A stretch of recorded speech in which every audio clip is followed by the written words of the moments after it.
మేమైతే పచ్చడి తాగుతున్నాం ఫ్రెండ్స్. ఉగాది శుభాకాంక్షలు అందరికీ, ఉగాది శుభాకాంక్షలు.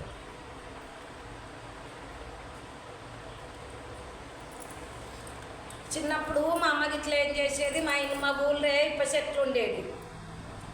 ఇప్ప చెట్ల కాడిపోయేది. ఇప్ప పువ్వు బట్టీలు, ఇప్ప పువ్వు బట్టి అందు చూడు, ఇప్పసార అందరు. అప్పుడు ఇప్ప చెట్లు ఉండేది. మా నాయనలు నలుగురు, మాకున్న 8 చెట్లు ఉండేది.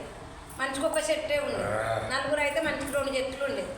అయితే అందరం ఒకదాన్నే పొత్తులిప్ప, పొడుగుంటేనేమో పొత్తులిప్ప అందము, పొట్టుకుంటేనేమో పొట్టిప్ప అందము. మా ఆశమ్మ కాడిప్ప చెట్టు ఉంటే మా ఆశమ్మ చెట్టు అందము, పొడుగుంటేనేమో కొజ్జిప్ప అందము, పొత్తుల 2 పొత్తులు ఉంటేనేమో అది పొత్తులిప్ప అందము.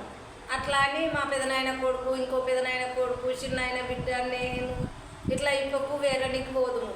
పోయి రాత్రి ఇట్లా ఇప్పట్లెక్క తానాలు చేసి పప్పు ఉడకపోసి పోలేలు చేసినట్టు కాదు, మేము బచ్చాలు అందము. అప్పుడు బచ్చాలు అయితే రాత్రే ఉడకపోసేది మా అమ్మ.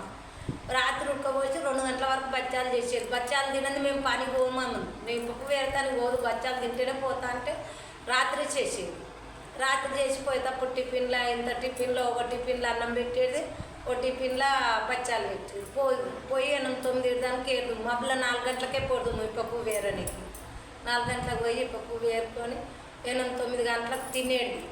తిని ఇక మళ్ళా పువ్వు వంచుకునేది గంపలతో. ఇట్లా గంపలు ఉండే. ఇప్పుడు అంటే ఈత గంపలు, కానీ అప్పుడు ఈత కట్టేయి, పులిచేరు కట్టేయి, ఆయిల్ కట్టేయి గంపలు ఉండే. ఆ గంపలలో ఏరుకొని నిమ్మలంగా తిని వద్దు. ఇక ఇప్పట్లెక్క నేనైతే అప్పట్లెక్కనే చేస్తా. మాకు అంతా తెలియదు కదా, అప్పట్లెక్కనే చేస్తా మేము. ఇప్పుడైతే ఇప్పుడు మా ఆయన నేను తింటున్నాం. మా అమ్మ చేసినవి అన్నీ గుర్తుకొస్తున్నాయి. అంతే, మాకు చిన్నప్పుడు ఇవన్నీ తెలియదు. మేము ఇప్పుడు మాకు తేడా కదా, అట్లా తెలియదు. ఇగో ఇప్పుడు బచ్చాలు చేసుకొని అప్పుడు పచ్చటాకులు అంటే బాయికాడ ఇండి తెంపుకోద్దు మోతకాకులు. మీరు తిన్నారా తినలేదా కామెంట్ చేయండి, లైక్ కొట్టుకొని షేర్ చేయండి. మాకు చిన్నప్పుడు అట్లే ఉండేది. ఇప్పకు సార్ అంటే ఇష్టం. ఇప్పకు తీయగా ఉండేది. ఇప్పకు వేరుకొని నోట్లో కొట్టుకుంటే తీయగా ఉండేది. అది ఎండపోసేది. ఎండపోతే చిన్నగా అయ్యేది. అది బట్టలో పోసి ఇంత కళ్ళు పోసి తోడు పెట్టి బట్టి పెట్టు, రాగి ముద్ద వేసి బట్టి పెడితే ఇక అప్పుడు మా బతకది ఇప్పకాయ. ఇప్పుడు ఇప్ప పువ్వే ఉండేది. వానకాలముల్లా ఎప్పుడు ఇంకో 3 నెలల తర్వాత వానకాలముల్లా ఇప్పకాయ ఉండేది. ఇప్పుడేమో ఇప్ప పువ్వు బట్టీలు పెట్టేది. అప్పుడు ఇప్పకాయ ఉండేది. మాది అట్లా. మా అమ్మగారు చాలపురం కాడ బాగా ఇప్ప చెట్లు అందరూ. అప్పుడు పేరెళ్ళు గుడమ్మ తాడ అంటే చాలపురమే ఉండే. అట్లా ఉండే. పోలీసులు మొత్తం వస్తే కూడా మేము భయపడేది. ఇప్ప చెట్ల పొంటి ఉండేది.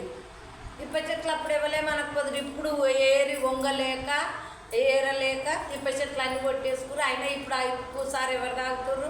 బీర్ సీసాలు, కోటర్ సీసాలు, 9 ఇవి అంటారు. అప్పుడు ఏముంది? చెరు సారపోయి పావు చెరు సారపోయి పావు చెరుకు పావులా, షేరుకు రూపాయి. అట్లా అమ్ముకున్నాం మేము. అమ్ముకొని పొట్టగట్టుకునేది. అప్పుడు ఎంతకంతే 2 ఎడ్లు, ఆ ఎడ్లకు మూట కొట్టుడు, నాగలు దున్నుడు. ఇప్పట్లోకి ఎందుకవుతుంది? మాకు ఇక తెలంగాణకు పోయి అంత బచ్చాల పండుగ వస్తే మాకు సుఖమే ఉండకపో. చెట్ల పొంటే తిందు. మళ్ళీ పొద్దునికి ఎండ కొడితేనే ఇప్ప పువ్వు రాలేదు. శివరాత్రి అప్పటి సంది ఇప్పటి వరకు జోరాడు. శివరాత్రి అప్పుడు ఒక్కొక్కటి పడేది. ఇప్ప పువ్వు మొగ్గ పుట్టి అది చేసి ఉగాది వరకు జోరు ఉండేది. ఉగాది వరకు ఇప్ప పువ్వు అయిపోయినాక మళ్ళీ ఇప్పకాయ, ఈ పువ్వు రాలిపోయినాక ఇప్పకాయ పెట్టేది. అట్లా ఉండేది. ఇక మా ఆయన చూడు తినుడే తినడు.